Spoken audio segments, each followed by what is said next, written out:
In a heartbeat, my world was shattered when my husband's voice, cold and harsh, blared through the phone. "Why do you always fall apart when I need you?" he scolded, seemingly blind to the urgency that had sent me rushing to the hospital, with our unborn child's safety hanging in the balance. "We're starving here, waiting for your awful cooking, while you're off lounging in the hospital," he went on, his tone completely devoid of empathy. He announced he'd had enough and was going out to eat with his parents, leaving me to find my own way home. His frustration pierced through the phone, blaming me for a crisis I had no control over, and only deepening my fear and worry for our unborn child, whom I was desperately trying to protect. I was once a dedicated cosmetic salesperson, known for my passion and commitment, with a collection of awards and a stellar reputation to prove it. My job fueled my confidence and was a source of immense pride. Meeting my husband felt like a fairy tale come true, leading to a whirlwind romance and marriage. However, the joy of discovering I was pregnant brought a difficult decision: leaving my job to reduce the risk of miscarriage, a choice I made for the sake of our family's future. As I faced the challenges of pregnancy, my husband's support began to dwindle. What had started as shared excitement soon turned into frustration. Simple tasks that once seemed easy now felt monumental, and my efforts to meet his expectations often fell short. "Where's my lunch?" he would ask, only to dismiss the simple sandwiches I managed to make, criticizing my sensitivity to smells. His words were cutting. Pregnancy is not an illness, belittling my struggles and leaving me to fend for myself. This change in his behavior was a stark contrast to the man I had fallen in love with. His presence at doctor's appointments dwindled, and his empathy for the household chores, which now felt overwhelming to me, seemed to vanish. Our home, once a sanctuary of mutual respect and love, was increasingly feeling like a battleground. I was left trying to protect not only my own well-being but also the health of our unborn child, desperately hoping that we might find our way back to understanding and support. Maybe he's just worn out, I told myself. He had recently taken on a mentorship role for a new colleague, which had been quite demanding. This could be why he seemed more impatient and irritable with me lately. I reassured myself that once our baby arrived, his busy schedule would settle, and we'd find our groove as a family. "It's going to be all right," I murmured, gently stroking my growing belly, clinging to hope despite the challenges of my changing body and the strain in our relationship. Unfortunately, things between my husband and me haven't improved. To make matters worse, my in-laws have begun dropping by unannounced, heightening my stress levels. They've scrutinized the cleanliness of our home and voiced concerns about how we'd cope once the baby arrived. Despite their criticisms, they expected immediate hospitality and demanded I whip up something for them on the spot. Caught off guard and unprepared, I felt overwhelmed and judged for not being a better host. Each visit ended with their disappointment, and my husband consistently sided with them, never defending me. Despite my best efforts, I felt perpetually inadequate in their eyes. During one of these visits, I was sent out to buy groceries despite being heavily pregnant. The strain proved too much, and I collapsed. When I woke up in the hospital, I learned that I had fainted from overexertion, but thankfully, our baby was still safe. The doctors advised a few days of rest in the hospital. I saw missed calls from my husband on my phone and realized he must have been worried when I didn't return from the store. However, when I finally called him back, hoping to hear concern or relief in his voice, I was met with anger. "Where have you been?" he demanded, his tone harsh and unforgiving, as if my health and our baby's safety were insignificant. His words left me shivering, feeling both hurt and abandoned. "I'm sorry," I said, trying to explain. "I collapsed at the grocery store and was taken to the hospital. They have me on IV fluids and want me to stay here for a few days for observation." But his response was cold and dismissive, as if my well-being was secondary to his own inconvenience. "You collapse, and I'm supposed to care. Why don't you answer my calls? You're so slow." His harsh words stung, and I dreaded the thought of our unborn child being exposed to such negativity. "Please stop yelling. It's not good for the baby," I pleaded, but my request for compassion fell on deaf ears. He remained unrelenting, indifferent to my plea for kindness. "We're starving here, waiting for your terrible cooking, and you're just lounging in the hospital," he said, his voice dripping with anger and lacking any trace of concern. His clear intention to go out with his parents and leave me to manage on my own, despite my condition, was crushing. His harsh words made me flinch, and not wanting to expose my baby to any more negativity, I ended the call, feeling profoundly alone and disheartened. As I returned to my hospital room, tears began to flow uncontrollably. In that vulnerable moment, a comforting voice reached out to me. "Are you okay?" I looked up to see Helen, a customer I had grown close to during my time as a cosmetic salesperson, offering me a towel. Recognizing her immediately, a wave of relief and warmth washed over me. "Helen, is it really you? I'm so glad you remember me," she said with a warm smile. Our unexpected reunion felt like a twist of fate, a much-needed reminder of kindness and human connection during my darkest hour. Helen had been more than just a customer. After a painful divorce, she had lost her self-confidence and stopped wearing makeup altogether. I vividly recalled the day I approached her at the cosmetics counter, offering to help her try some new products. The transformation in her appearance was more than just physical. It marked a moment of emotional healing and a step towards regaining her self-esteem. Over time, Helen became more than a client. She became a friend. But 5 years before I left my job, she had suddenly stopped coming, and I had always wondered what had happened to her. Now, here she was, a beacon of support at a time when I needed it most. "I had come back hoping to reconnect with you, Helen," she said, her voice tinged with surprise and disappointment. "When I visited your old workplace, I was taken aback to learn that you had left." "I'm sorry for dropping in so unexpectedly," Helen explained with a chuckle. "I've been working abroad, running a business, and it's been incredibly busy. It's been ages since I've had the chance to enjoy America and its cuisine, so I decided to come back once things calmed down a bit. And of course, right after I tried to find you, I ended up here with appendicitis." Her laughter brought a sense of lightness to the situation despite the circumstances. "It's only in the early stages, so medication should sort it out. And honestly, if this had happened while I was still abroad, the treatment costs would have been sky high. In a way, I'm relieved it happened here," Helen continued, her optimism and familiar smile proving as infectious as ever. This unexpected reunion lifted my spirits, and we began to joyfully reminisce about the past. As our conversation grew more heartfelt, Helen, with her ever-kind smile, gently inquired, "You don't have to share if you're not comfortable, but I noticed you seemed upset earlier. Is everything all right?" Feeling a deep trust in Helen, not just as a former customer but as a true friend, I felt compelled to open up. I opened up to Helen about the difficulties I was facing with my husband and in-laws. "I'm really concerned about bringing my child into this environment," I admitted. "I'm afraid they'll face the same treatment I do. And now, without my job, the thought of living independently, especially with a child, feels overwhelming."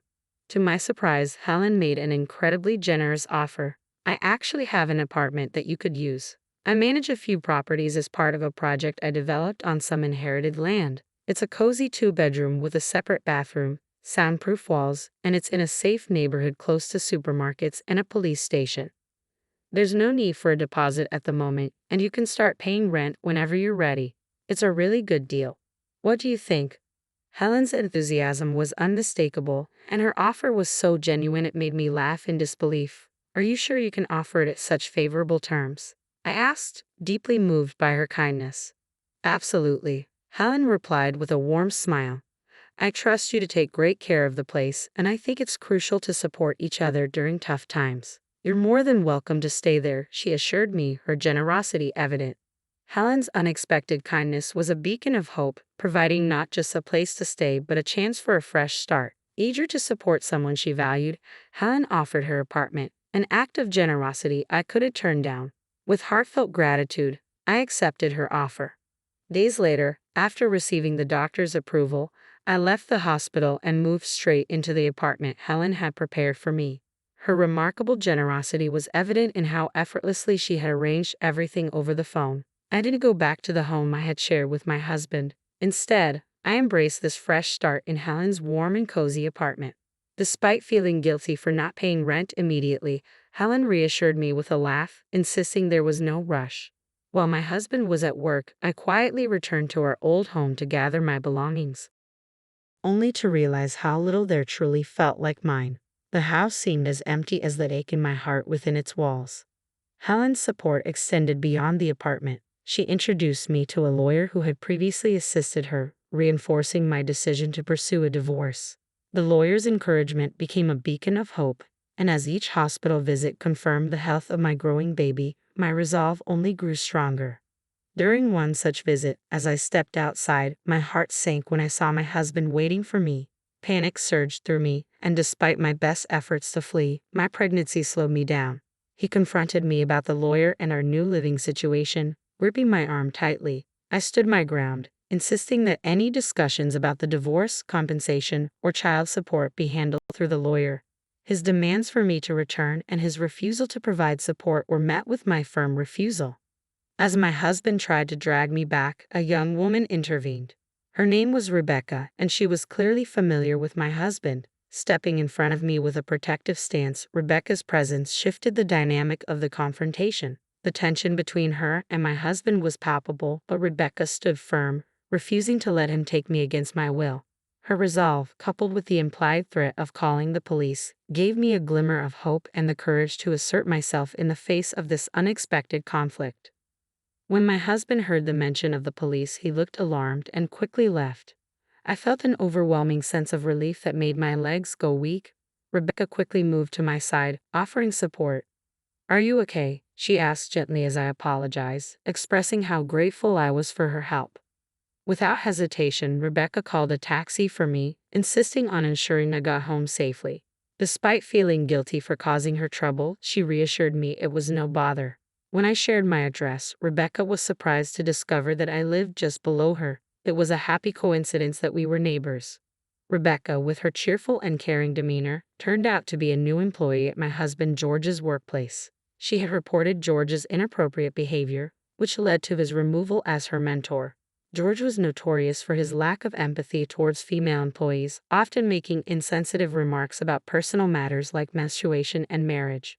Rebecca's experiences echoed my own, highlighting the troubling behavior I had endured from him during my pregnancy. 3 weeks after our meeting, Rebecca and I had become good friends, enjoying dinners together and sharing our lives. She informed me that George had been transferred to a subsidiary company following numerous complaints and issues at work. It turned out that Rebecca was the daughter of Helen, the successful businesswoman who managed several properties, including the apartment I was staying in. George had previously boasted about handling Helen's account, but his behavior ultimately led to a reassessment of his professional standing. Helen had advocated for George's transfer after uncovering his misconduct both at work and towards me. Rebecca, resourceful and determined, had tackled workplace issues independently without leaning on her mother's influence. However, upon discovering my connection to Helen, she felt a stronger sense of duty to act. Helen encouraged Rebecca to compile all evidence against George, which contributed to his transfer. With George now facing reduced income and an increased workload, his situation had markedly changed. Helen's advice to me, drawing on her extensive experience, was to remain resolute and not be swayed by any attempts George might make to elicit sympathy. Her guidance was a source of great reassurance, coming from someone with such expertise and understanding. After deciding to divorce George, he attempted to reach out through our lawyer, expressing how challenging work had been and how much he missed me. He even apologized and pleaded for a chance to reconcile, but I remained resolute in my decision to proceed with the divorce. Supported by Helen, George ultimately had no choice but to accept the divorce terms and agree to pay child support and damages over time. My next significant hurdle was dealing with my in-laws, particularly my father-in-law, who was overly eager about the baby being a boy. I could sense trouble brewing, and my concerns were soon validated. One day, as I was about to leave, my father-in-law grabbed my arm. Having followed Rebecca in an attempt to confront her, he instead found me. He demanded that I surrender the baby once born, insisting that the child was the family's heir. Despite my efforts to escape, his grip was firm and unyielding. Just then, a commanding voice cut through the tension, demanding my father-in-law release me. Before I could react, Rebecca executed a precise judo move, sending him sprawling to the ground. It turned out that Rebecca, a top-ranked judoka with national titles, had mastered judo to protect herself and her mother during challenging times. She confronted my father-in-law, condemning him for ignoring George's behavior and trying to interfere in my life. Rebecca firmly defended my right to move forward, making it clear that any interference was unacceptable. As the sound of approaching sirens grew louder, I realized Rebecca had called for help before stepping in to rescue me. My mother-in-law, who had been waiting nearby in the car, observed silently as the police arrived and took both her and my father-in-law into custody. In the aftermath, my father-in-law was arrested, and after some reflection, my mother-in-law chose to divorce him. She decided to start anew, moving back to the countryside to live a life free from external pressures. Despite George's pleas to accompany her, expressing his frustration with his job and the legal battles, she firmly refused, prioritizing her own fresh start over his desires. Through the lawyer, my mother-in-law reached out to offer her apologies and left a sum of money as a gesture of goodwill. Helen explained that it's not uncommon for people to feel loss after a divorce, and the money was likely her mother-in-law's way of apologizing and supporting my son's future. Although her past behavior had been troubling, I was touched by her effort to make amends and appreciated the support. Following the finalization of the divorce, I gave birth to a healthy baby boy. My mother-in-law chose to settle in the countryside, preferring a life of solitude over remaining with George. When my father-in-law was eventually released, he found that the house had been demolished by my mother-in-law before her departure.